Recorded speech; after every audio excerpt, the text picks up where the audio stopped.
Today, I'm going to show you guys how you can use API to control your 4K HDMI or SDI with the new FastSwitch feature. In today's example, we're going to do BitFocus Companion on a Stream Deck. So let's go ahead and jump into the tutorial.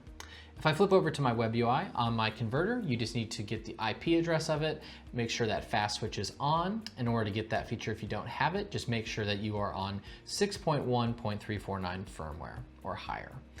So now let's go ahead and jump in it, and we're gonna open up BitFocus Companion. So I'm gonna type in on my search bar here, Companion, and then I will pop open this GUI so you guys can see what I'm doing here. So right here, you're just going to choose the network interface that your 4K HDMI and your computer are connected to. So that's here for me. And then you're gonna click Launch GUI. Now it's gonna bring you into the companion module. And for us, we're gonna add a connection for the BirdDog converters. So if I hit BirdDog, we're gonna add converters. And then we will just call that BirdDog NDI, add. And then now here, we are going to want to enter in the device name of the 4K HDMI that I want to control.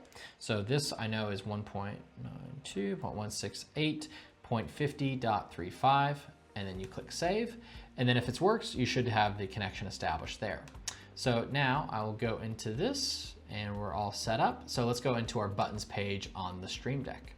So you'll see I have this one page set up for cameras, and then I'm gonna do a converter page. Now, all you have to do to get this is go over to presets, and this will show you what some of your options are. So I'm just gonna go to change decode source, and these are the sources available. So I'm gonna do these two vMix feeds here. I will drag these over. There we go. And that should be all you have to do. Now you can test the buttons here by pressing test, and then it'll simulate switching through. And now I will flip over back to my camera now that we have this set up. And here I do have those buttons that I created. And so if I click vMix output 3 and click, you will see that it switches on my decode screen here. So let's go ahead and go back and click back to that screen. So it's super easy to now switch sources just right here on a controller like this. And this is all just over API with the new FastSwitch mode on 4K HDMI. So one more time, back to the other one, and back to the XL. There we go. So hope you guys find this tutorial helpful, and keep in mind you can use this with any other third-party API controller to choose your decode source on the 4K HDMI or SDI with FastSwitch. Hope you guys find this helpful. Have a good one.